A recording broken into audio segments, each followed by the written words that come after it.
nightmares in my head, I fear that the thoughts build up until I can't hear, that my mind fills up into a creature, and it haunts me somewhere much deeper. Now, I don't know if you guys seen that video that's going viral about that girl who was screaming and yelling at the people in Dubai and now she's going to prison.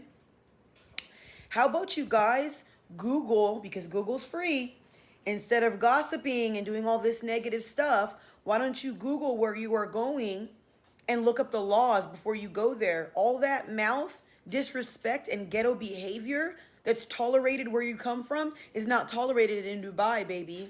Like, do you think I could dress like this in Dubai? Do you think I'd be able to stick my tongue out and shake my buns in Dubai?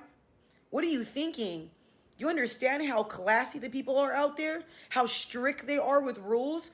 Respect is a big thing, baby. You ladies better come correct or don't come at all. I find it so funny that women will always say, oh my gosh, we would love to go to Dubai, be cherished by Dubai men. You wouldn't even be able to handle Dubai men. You can't even sit there and stay in the house and not go to a club when your man tells you to. Get your shit together, ladies, because Dubai ain't something to play with. Okay, so I just happened to see this. I don't know why stuff like this pops up on my shorts or in my recommends. It's not something that is hard to debunk. You can see between the lines, you know what's going on, right? So you have this person here who is literally wearing a shirt with a keyhole to show her boobs. And I guess she is giving women, and it seems specifically black women, tips on how to be classy, even though she is dressed trashy and her body is covered in tattoos. She should be the last person talking about somebody being classy and what to do and what not to do, what's feminine. So at this point,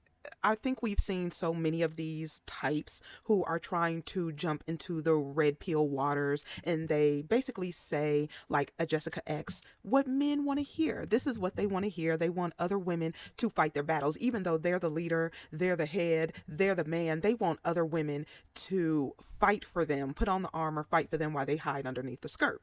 Why, if you feel this way, you can't talk as a man? That's because nobody's going to listen to your BS and people are going to call you out. So you want to get someone to shield you and do your dirty work for you. And she's willing to do that as long as you put a little something on her PayPal.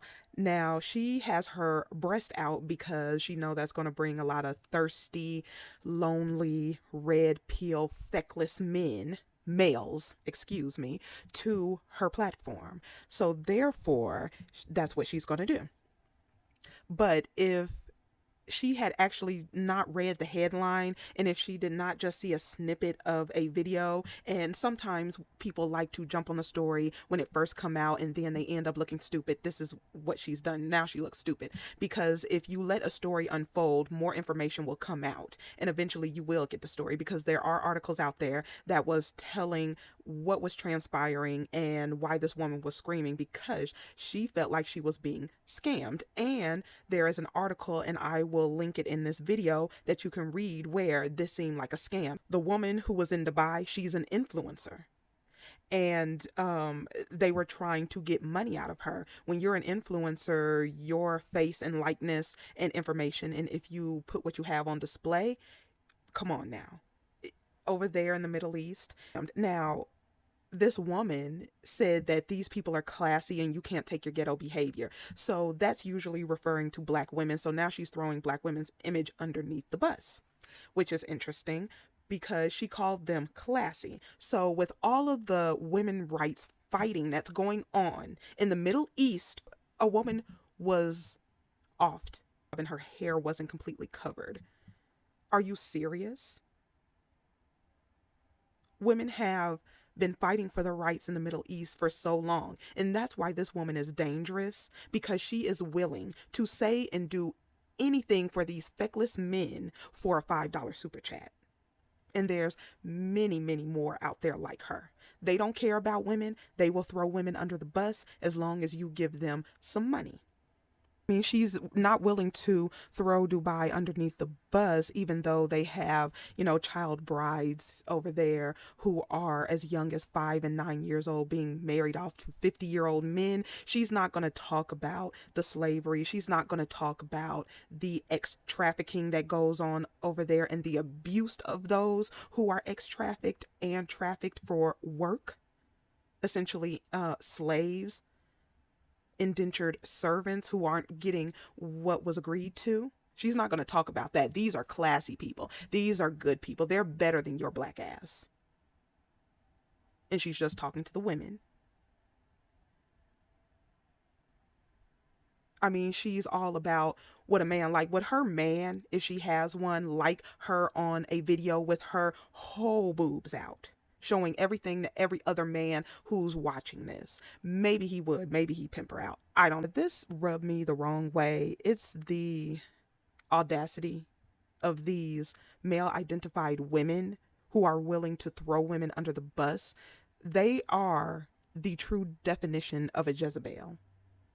These women are ride or die. They will do anything to get what they want, and they will do anything for their man because it ensures a foundation for them to get what they want.